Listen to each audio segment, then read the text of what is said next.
Hello students, today we are going to discuss class 11 chemistry chapter number 3 classification of elements and periodicity in properties. This is chapter number 3. The number of known elements has gone up from 37 to 118, making it difficult to study them and their innumerable compounds individually. Hence, scientists started organizing them in a systematic way, such that those with similar properties were placed together and those with dissimilar properties were kept separate. After years of experiments and observations, scientists came up with the concepts of periodic table and periodic law. It classified elements in rows and columns such that the periodicity in their properties, that is, the reappearance of similar properties at regular intervals, could become apparent. A periodic law defines the periodicity in the properties of elements in a periodic table. This classification not only helped scientists in comprehending the properties and chemistry of existing elements, but also in predicting the properties of elements that were yet to be discovered. Since 19th century, scientists have attempted to classify elements using different approaches. For example, in 1817, German scientist Johann Dobereiner noticed similarities in the physical and chemical properties of elements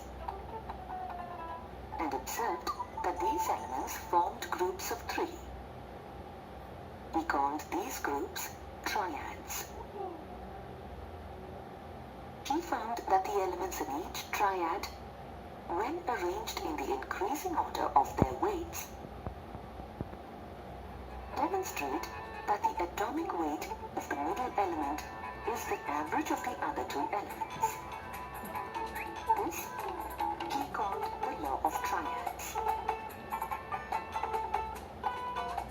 For instance, in the triad of soft, reactive metals, lithium, sodium, and potassium, the atomic weight of sodium, 23, equals the average of the atomic weight of lithium, 7, and potassium, 39. Similarly, calcium, strontium, barium, and chlorine, bromine, iodine also formed triads. However, as Dobereiner's law of triads seemed to work only for a few of the known elements, and hence it was dismissed as mere coincidence. In 1862, A.E.B. Deschamps-Courtois arranged the then known elements in order of increasing atomic weights and made a cylindrical table of elements that displayed the periodic reoccurrence of properties. Deschamps-Courtois' periodic table was important because he was the first person who arranged all the chemical elements in the order of atomic weights. Chemists did not give his discovery its due attention because he used geological rather than chemical terms.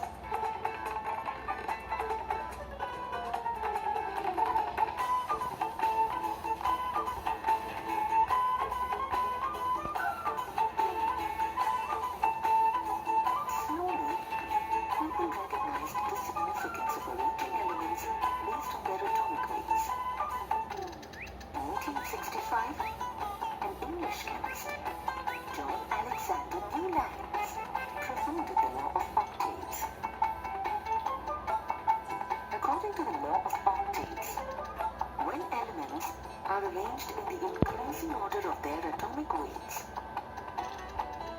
the property properties of every eighth element are similar to that of the first element. This trend resembles the octaves in music, wherein every eighth note is similar to the first note. Hence, the name law of octaves. For example, in Newland's periodic table, the eighth element after lithium is sodium, and the eighth element from sodium is potassium. All these elements are similar in their chemical properties. However, Newland's law of octaves was not found to be true for new elements found after calcium. This led the German chemist Lothar Meyer to develop a table of the elements that closely resembles the modern periodic table. He observed a periodically repeating pattern of chemical and physical properties against their atomic weight, while analyzing atomic volume, melting point, and boiling point of elements. Unlike Newland's, Lothar Meyer observed that the length of that repeating pattern was not constant, and there was a change in the length, and so created a periodic table based on the increasing atomic weights as given on stage. Unfortunately, his work was published after the work of Dmitri Mendeleev. Hence, Mendeleev is considered the father of the modern periodic table. In 1869, Russian chemist Dmitri Mendeleev published a periodic table and corresponding periodic law of 63 elements known at that time.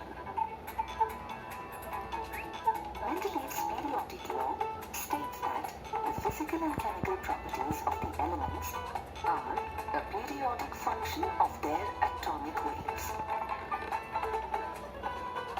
Mendeleev created the periodic table by listing the elements in a row in order of atomic weights, and starting a new row when the characteristics of the elements began to repeat. This resulted in the arrangement where the elements with similar properties occupied the same vertical column.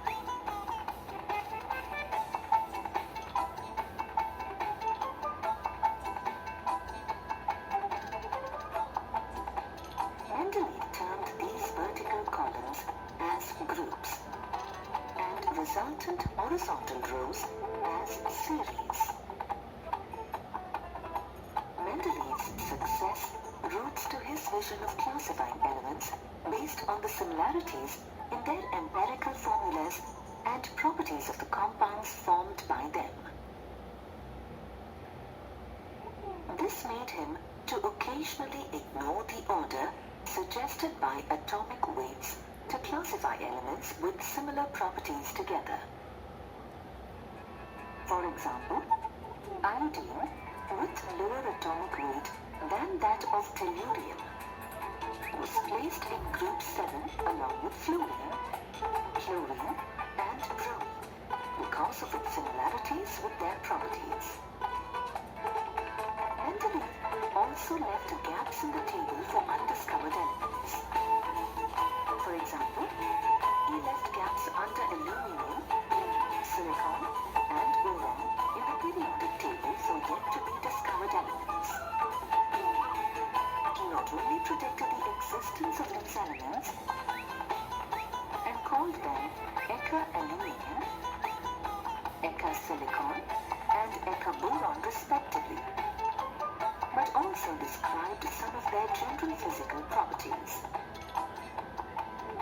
These elements were later discovered and named as gallium, germanium, and scandium. Mendeleev's confident predictions and their eventual success made his periodic table win accolades. However, there were certain anomalies in Mendeleev's periodic table. These anomalies were 1. The the position of hydrogen was not correctly defined. 2. There was no place for isotopes of elements in his periodic table. 3. The placement of elements having greater atomic mass before elements having lower atomic mass could not be logically explained. In the early 1900s, discovery of newer elements, isotopes, and the development of atomic theories paved way for the development of the modern periodic table. You have already learned that the anomalies in Mendeleev's periodic table paved way for the development of the modern periodic table. Mendeleev's periodic table was developed at a time when the internal structure of atoms was unknown. 1. The position of hydrogen was not correctly defined. 2. There was no place for isotopes of elements in his periodic table. 3. The placement of elements having greater atomic mass before elements having lower atomic mass could not be logically explained. In the early 1900s, discovery of newer elements, isotopes, and the development of atomic theories paved way for the development of the modern periodic table. You have already learned that the anomalies in Mendeleev's periodic table paved way for the development of the modern periodic table. Mendeleev's periodic table was developed at a time when the internal structure of atoms was unknown. Discovery of subatomic particles and their properties took place at the start of 20th century. Isotopes and noble gas elements were also discovered around the same period. These discoveries warranted improvements in Mendeleev's periodic table. In 1930, an English physicist, Henry Moseley, observed regularities in the characteristic X-ray spectra of elements. On plotting the square root of X-ray frequency emitted by elements against their corresponding atomic numbers, Moseley got a straight line graph. However, he did not observe the same pattern when he plotted the same X-ray frequencies against their corresponding atomic weights. Based on his findings, Moseley established that the atomic number, which is the number of protons contained in the nucleus, or the number of electrons surrounding the nucleus in a neutral atom, is a more fundamental property of an element as compared to its atomic mass, as it defines the electronic structure and properties of an element. Hence, Moseley suggested that atomic number and not the atomic mass should be the basis of classification of the elements. Using Moseley's revelation, Mendeleev's periodic law was modified to modern periodic law.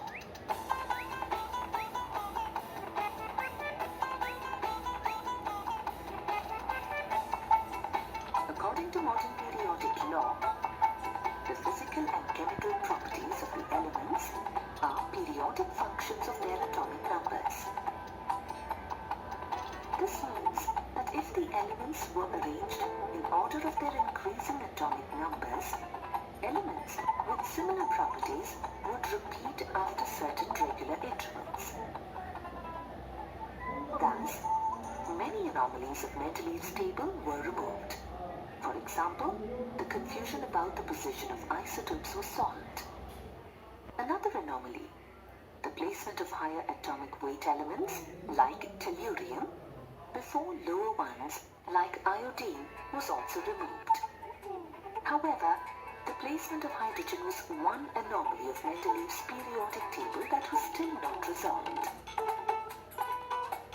On the basis of its atomic number, Moseley placed hydrogen at the top left corner of the table without attaching it to any particular group. After Moseley modified the periodic law, several scientists drafted various forms of periodic tables that focused on factors such as chemical reactions, valence, and electronic configurations of elements. Of all these periodic tables, the long form of the periodic table, which is synonymous to the modern periodic table today, is the most convenient and widely used table. It arranges the elements in horizontal rows and vertical columns based on atomic numbers, while keeping electronic configuration as the basis for periodicity in the properties of elements. Similar to Mendeleev's periodic table, in the long form of periodic table, the horizontal rows were called periods, and the vertical columns were called groups. The periods contain elements arranged according to their atomic numbers, and the groups contain the elements having similar outer electronic configurations in their atoms. It has a total of 7 periods based on the highest principal quantum number of the elements in that period.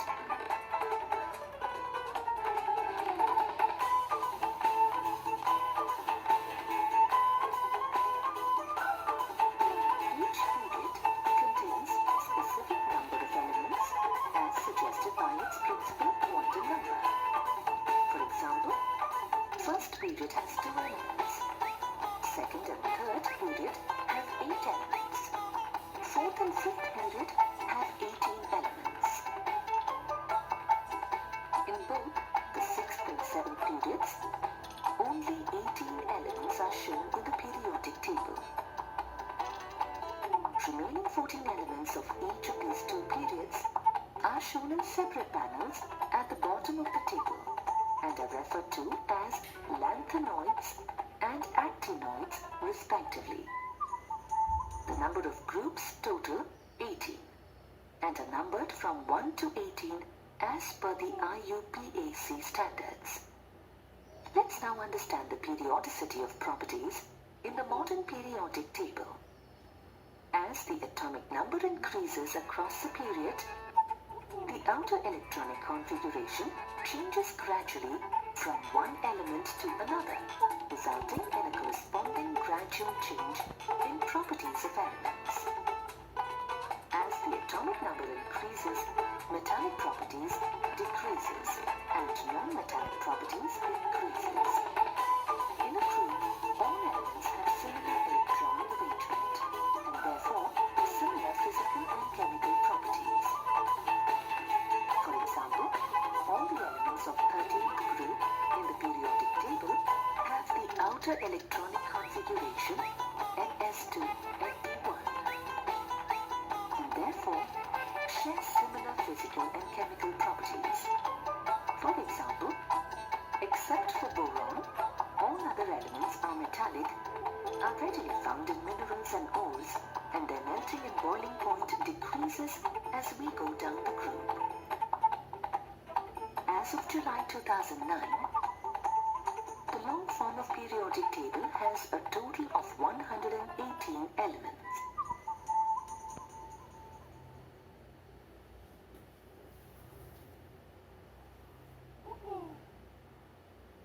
All the elements between uranium, atomic number 92, and fermium, atomic number 100, are called transuranium elements. The elements after fermium are called transfermium elements. Both transuranium and transfermium elements are man-made elements synthesized in laboratories using costly and sophisticated equipment. Traditionally, newly discovered elements were named either after their synthesizers or discoverers. For example, the element mendelevium, atomic number 101, was named after Dmitry Mendeleev. Similarly, nobelium, number 102, and Lawrencium, atomic number 103, were named after famous scientists Alfred Nobel and Ernest O. Lawrence, respectively. However, for the elements with atomic number greater than 103, different groups began to claim credit for the discovery of the same element, causing naming controversies. For example, both American and Soviet scientists claimed credit for discovering element 104. The Americans named it Rutherfordium, whereas Soviets named it Kurchatonium. To avoid such controversies, IUPAC suggested a systematic procedure to be followed for naming elements with atomic numbers greater than 100. They recommended that until the discovery of a new element is proved and its name is officially recognized, an element be named based on a systematic nomenclature. This nomenclature is formulated directly from the atomic number of the elements using the numerical roots for 0 and numbers 1 to 9.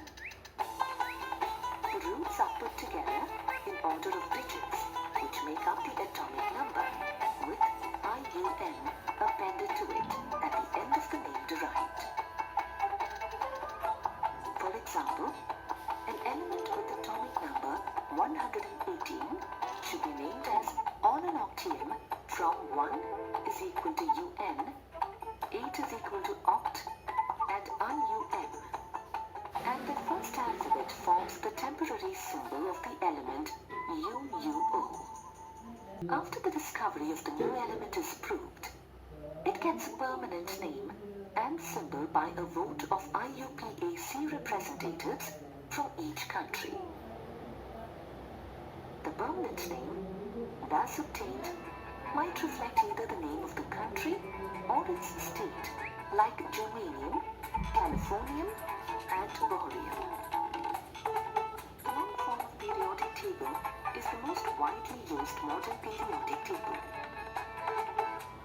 It arranges all the known elements into 7 periods and 18 groups, based on their electronic configuration. Why use electronic configuration to decide arrangement of the elements? To find the answer to this question, let's first review what electronic configuration means. The term electronic configuration refers to the distribution of electrons in the shells and orbitals of an atom. The principal quantum number of a shell, n, defines the energy level of an electron and gives its distance from the nucleus. Shell is further divided into subshells. These are S, P, D, and F. The electronic configuration of an atom defines its physical and chemical properties. For example, as we go from left to right in a period, the atomic size keeps on decreasing. This happens because as the atomic number increases, more electrons get added to the same principal energy level. Due to the same effective distance of electrons from a more positive nucleus due to additional protons, electrons get more strongly attracted to the nucleus, thereby decreasing the atomic size. However, the principal quantum number increases as we go down a group, as the outer shells are more shielded from the nuclear attraction due to additional layer of electrons and distance from the nucleus as compared to the previous level. This results in increasing atomic size with increase in atomic number. The chemical properties of elements depend on their electronic configuration for the same reason. The elements with higher principal quantum number more readily take part in chemical reactions due to weakly bound outer electron. The chemical reactivity, however, decreases with increase in atomic number for the set of elements having the same principal quantum number. Likewise, the other physical and chemical properties of elements, such as density, boiling and melting points, ionization energy, electron gain enthalpy, and electronegativity, also depend on their electronic configuration. These physical and chemical properties repeat periodically for elements having the same electronic configuration in their outermost shell, a trend that can be seen across the elements belonging to the same group in the known form of periodic table.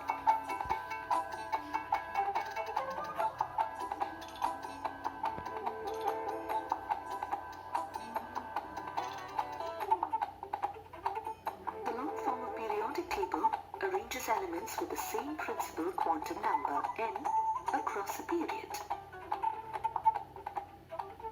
such that their electronic configuration changes only at the outermost shell.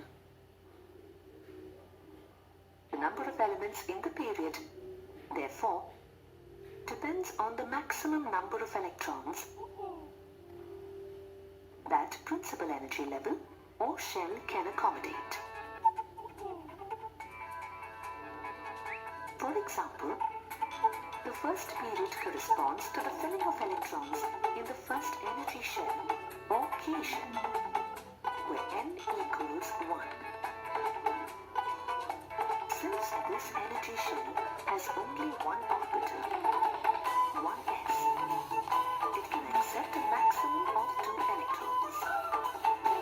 Therefore, the first period has only 2 elements, hydrogen 1s1 and helium 1s2. The second period corresponds to the filling of electrons in the second energy or n shell, where n equals 2. It has a total of 4 orbitals, 1 2s and 3 2p, that can collectively accommodate 8 electrons. The second period starts with lithium with atomic number 3 and electronic configuration 1s2, 2s1. Ends with neon with atomic number 10. Neon has completely filled p shell and electronic configuration of 1s2, 2s2, 2p6. The third period corresponds to the filling of electrons in the third energy shell, or M shell, where n equals 3. Although this shell has 9 orbitals, 1 3s, 3 3p, and 5 3d orbitals, filling electrons in 3d orbitals is not energetically favorable, as per Aufbau principle. We will learn more about this principle in the next module. Therefore, only 4 orbitals are available for filling electrons, which allow a maximum of 8 electrons in the outermost shell. As a result, there are 8 elements in the third period, starting from sodium, whose electronic configuration is 3s1, and ending with argon, whose electronic configuration is 3s2, 3p6. The fourth period corresponds to the partial filling of electrons in the fourth energy level, where m equals 4. This is because, for this period, filling the 3d orbitals after the 4s orbitals and before the 4p orbitals becomes energetically favorable in accordance with the Aufbau principle. Therefore, this period contains 3D transition series of elements placed after potassium and calcium in the fourth period. The first element in the 3D series, scandium, has an electronic configuration 3D1 4s2.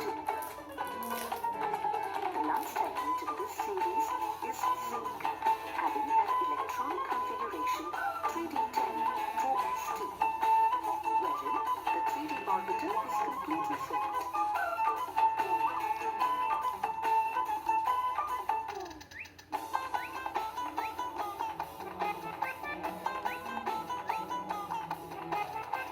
The fourth period ends with the element krypton with atomic number 36 and completely filled 4p orbitals. The fifth period corresponds to the filling of electrons in the fifth energy shell, where n equals 5. This period contains 4D transition element series, which starts with yttrium that has an atomic number 39 and ends with cadmium with atomic number 48. The first element in the 4D series, yttrium, has an electronic configuration 4D1 5s2. The last element in this series is cadmium, having an electronic configuration 4D10 5s2, wherein the 4D orbital is completely filled.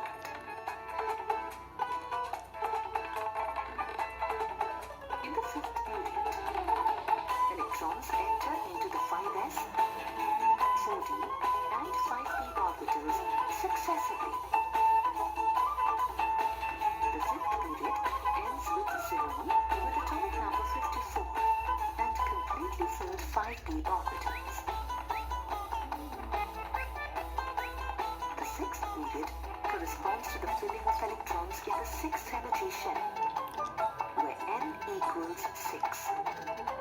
It contains a total of 32 elements and follows the orbital sequence of 6s, 4f, 5d and 6p. This period contains the 4f inner transition series of elements after cesium and barium, also called the lanthanoid series. The lanthanoid series starts at cerium and ends at lutetium. The seventh period consists of most of the man-made radioactive elements that have 7s, 5f, 6d and 7p orbitals filled. This period also contains 32 elements, including the 5f inner transition series called the actinoid series. The actinoid series starts at thorium and ends at lawrencium. It may be interesting to note that the number of elements in each period is twice the number of atomic orbitals available in the energy level that is being filled. For example, in the first period, only one atomic orbital is filled, hence the number of elements is 2. In the second and third periods, 4 atomic orbitals can be filled, therefore the number of elements is 8. In the fourth and fifth periods, 9 orbitals can be filled, hence the number of elements is 18. And in the sixth and seventh periods, 16 orbitals can be filled, and hence the number of elements is 32.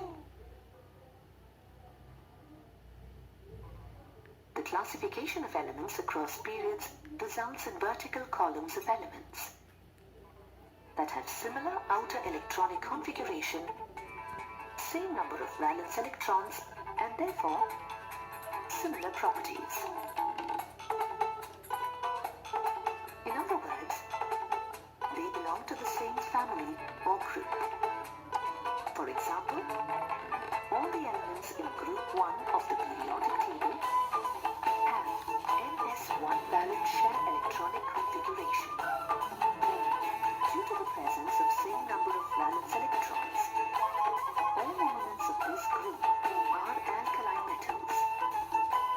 shows similar properties. The only group that could have distorted this characteristic of all elements in a group having similar properties is group 3, that contains the lanthanoid and actinoid series of elements in periods 6 and 7. To avoid this discrepancy and to maintain the structure of the periodic table, these series are placed separately below the periodic table, thereby preserving the principle of classification. Thus, the long form of periodic table is in perfect accordance with the modern periodic law, keeping electronic configuration, which in turn depends on atomic number, as the basis of classifying elements. We have studied that the position of an element in the periodic table is based on its valence shell electronic configuration.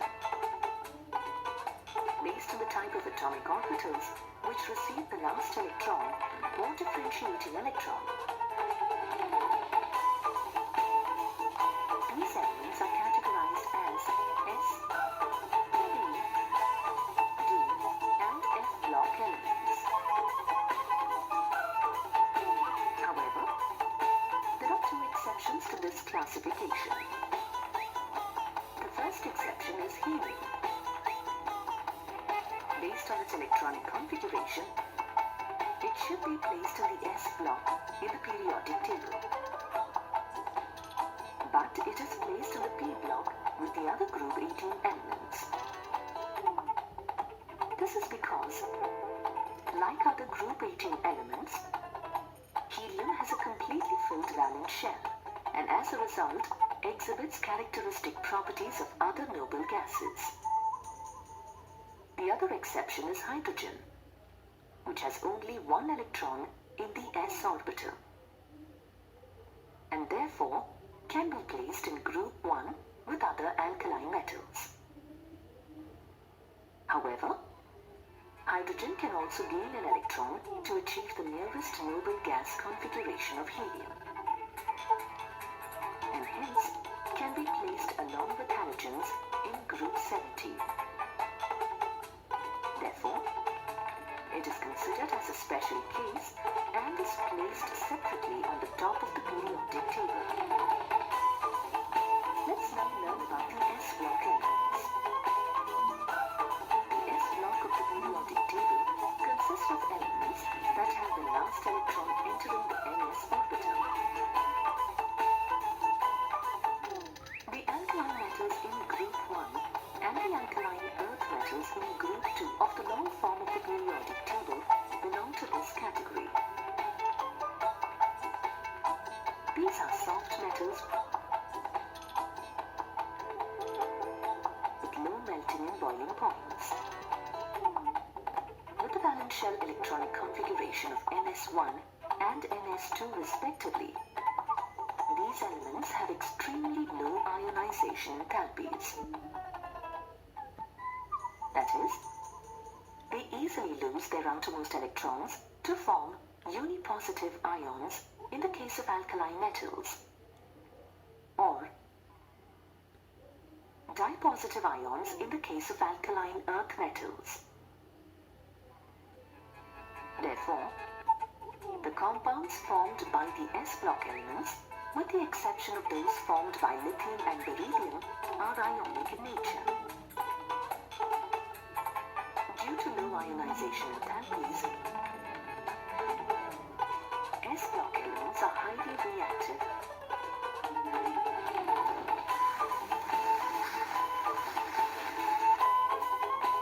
And therefore are never found in pure form in nature. They always occur in combined form in nature. For example, magnesium occurs in the combined state as carbonates, sulfates, chlorides, and silicates, but never as pure magnesium. The metallic character and chemical reactivity of S block elements increases as we go down the group.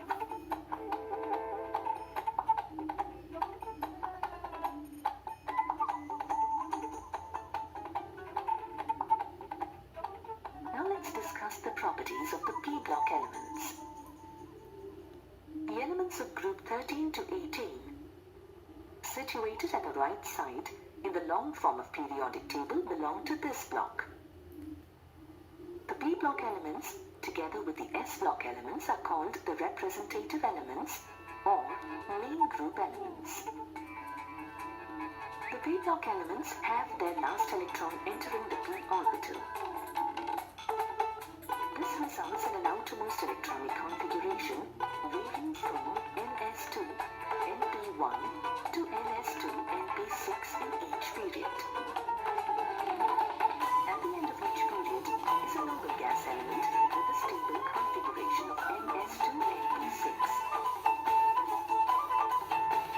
The P block consists of metals, non-metals, and metalloids. The non-metallic character increases across the period, and the metallic character increases as we go down the group. The P block elements form compounds by loss or gain of electrons, or by sharing the valence electrons. That is, they form both ionic as well as covalent bonds. Two chemically important groups of P block elements are group 16, the chalcogens, and group 17, the halogens. The elements of these two groups have high negative gain enthalpies, and they readily gain one or two electrons to attain the stable noble gas electronic configuration, which is ns2np6. For example, chlorine, belonging to the halogen family, readily accepts one electron to attain the nearest inert gas configuration of argon. On the other hand, oxygen belonging to the chalcogen family needs to accept two electrons to attain the inert gas configuration of neon. The group 18 elements having the electronic configuration ns2np6 are called the noble or inert gases. All of them exist as monoatomic gases. Noble gases exhibit very low chemical reactivity because of their completely filled outermost shell. Next, let's look at the D block elements.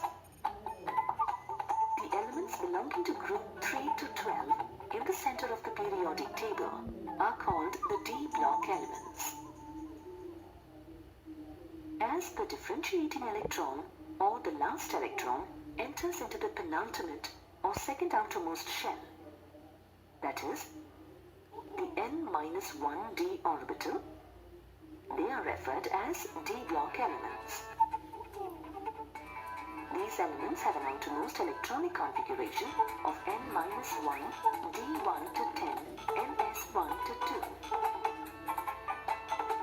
The D block elements are placed between the S and P block elements. They exhibit the transitional or intermediate behavior between the more active metals in S block and less active elements in the P block, and are hence called transition elements. Small size of atom, high nuclear charge, and unpaired electrons in d orbitals impart characteristic properties to the transition elements.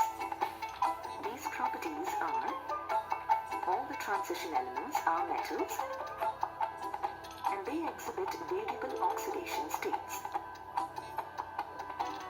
Due to their ability to change oxidation states, most of these transition metals and many of their compounds are used as catalysts in many industrial processes. For example, iron is used as a catalyst in the Haber process for the synthesis of ammonia. Similarly, nickel is used as a catalyst for hydrogenation of oils.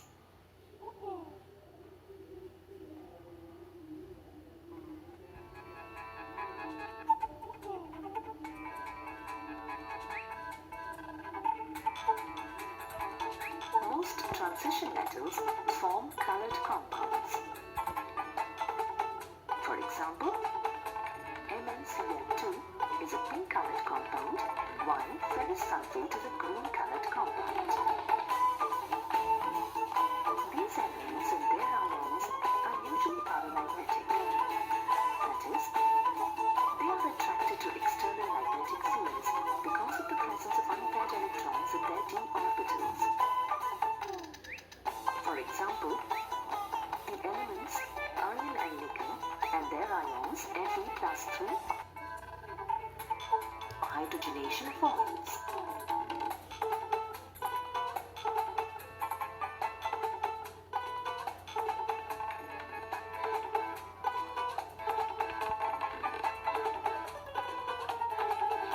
Most transition metals form colored compounds.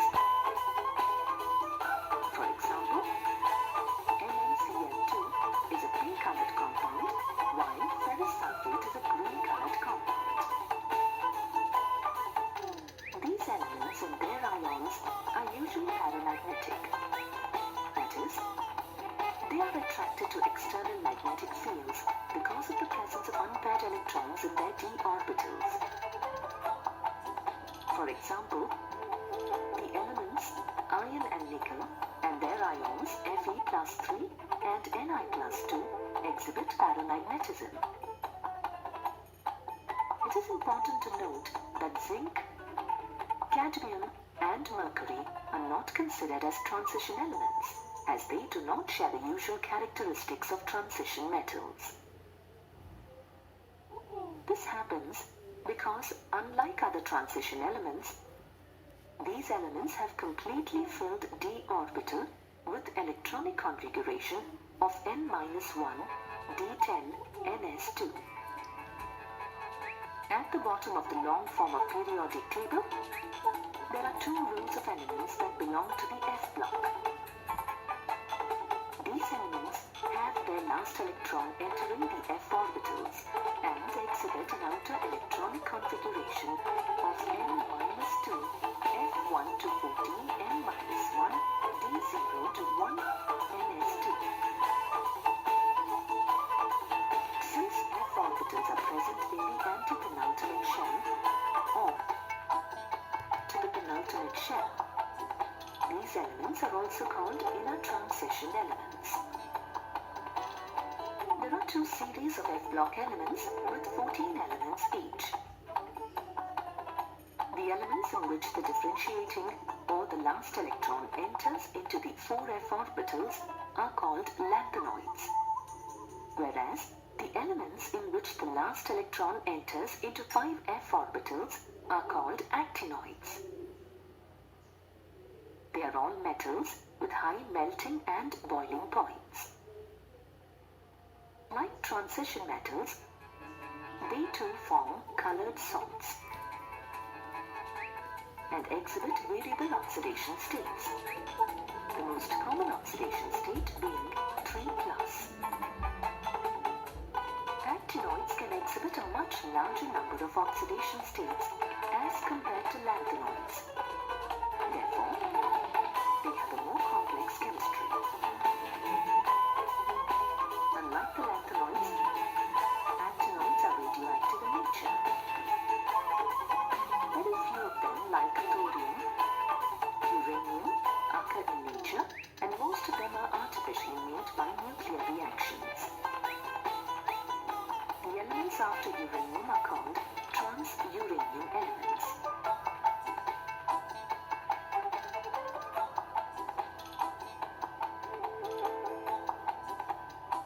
Apart from classifying elements into S, P, D, and F blocks, the periodic table also shows the classification of elements into metals, non-metals, and metalloids.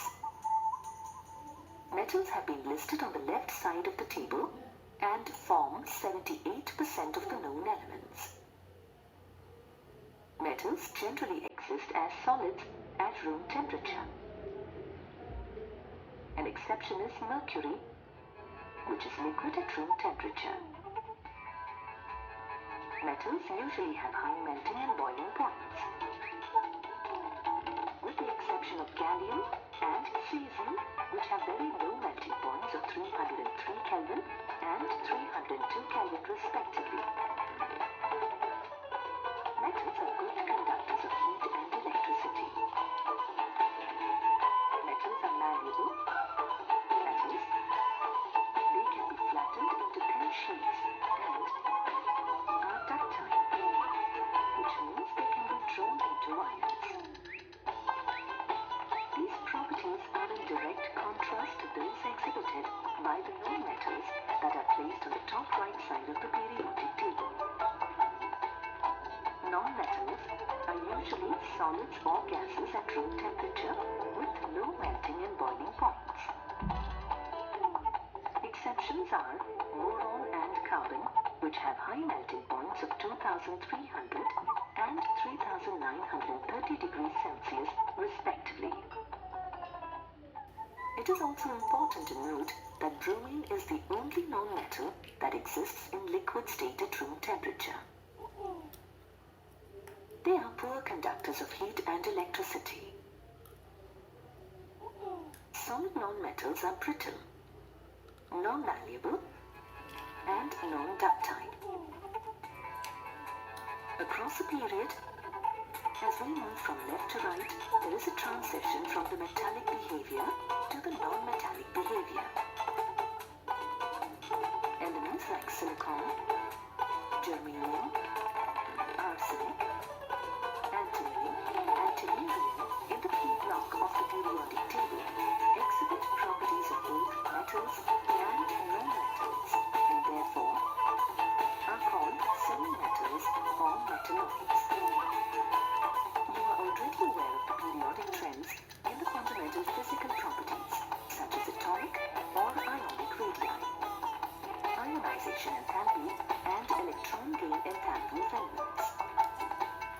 Let's now see how the periodicity in these properties is related to the periodicity in the chemical reactivity of elements.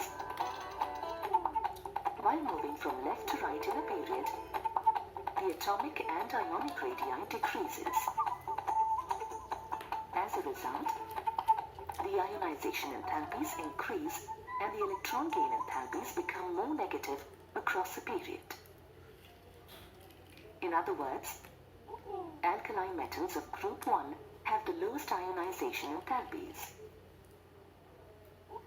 and halogens of group 17 have the most negative electron gain enthalpies. Low ionization enthalpy, as in the case of alkali metals, means that the elements are willing to give away their most loosely bound electrons. In other words, alkali metals are good reducing agents and are highly reactive in nature. The most negative electron gain enthalpy being attributed to halogens indicates that halogens behave as good oxidizing agents and exhibit high chemical reactivity. This is in contrast to the noble gases that have completely filled outer electronic shells and thus exhibit a positive electron gain enthalpy and the least reactivity.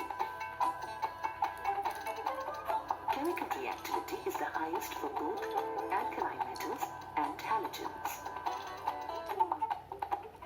The maximum chemical reactivity at the extreme left of a period among the alkali metals is due to the lowest ionization enthalpy, which enables it to lose an electron that leads to the formation of a cation.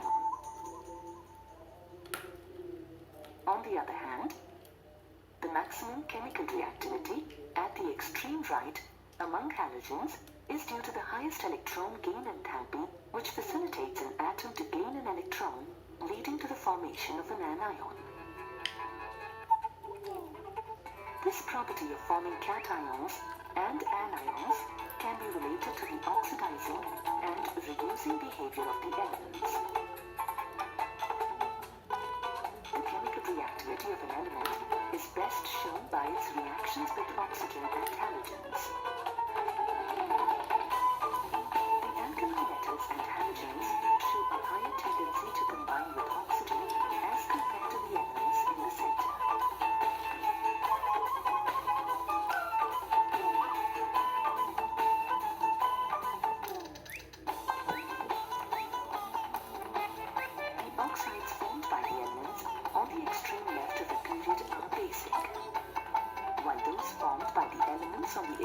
right are acidic in nature. For example, sodium, the group 1 alkaline metal, forms sodium oxide with oxygen,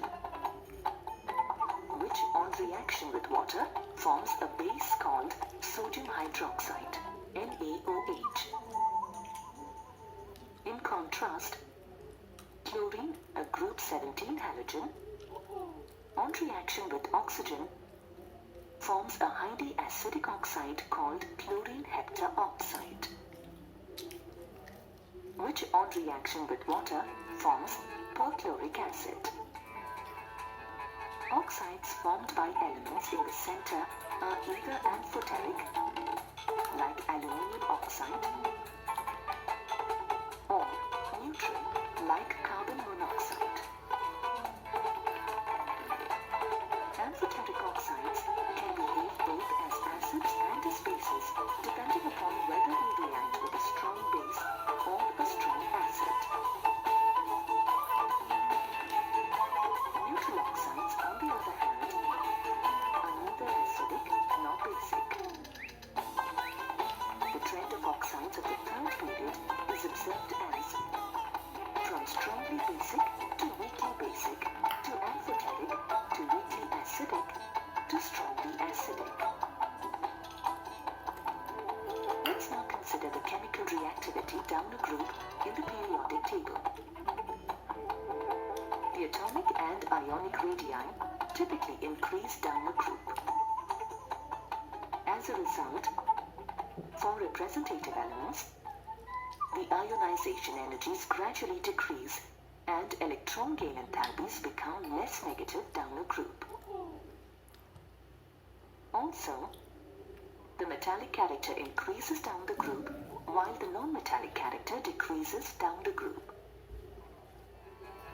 Therefore, the chemical reactivity increases down a group for alkali and alkaline earth metals, while it decreases for halogens down the group. In the transition metals in the third series of the periodic table, the change in atomic radii is much smaller as compared to those for representative elements across the period. Similarly, the inner transition series 4f and 5f elements show even smaller variation in atomic radii. The ionization enthalpies of the transition and the inner transition elements are intermediate between those of S and P blocks. As a consequence, they are less electropositive than group 1 and 2 metals. A gradation in their physical and chemical properties is attributed to the arrangement of elements with respect to their electronic configurations. In this particular module, you will learn about the periodic trends in physical properties such as atomic radius, ionization enthalpy, electron gain enthalpy, and electronegativity. So thank you friends. As you have seen, this was class 11 chemistry, chapter number 3, classification of elements and periodicity and properties. In the next video, we will discuss about all the properties as I have shown you in the last, and I hope all of you have enjoyed this video, as you may have seen each and every detail about the whole periodic table as described in this video. And if you have liked this video, then don't forget to like and subscribe the channel, and also share this video with your friends so they can be also benefited. That's all for today. Thank you very much.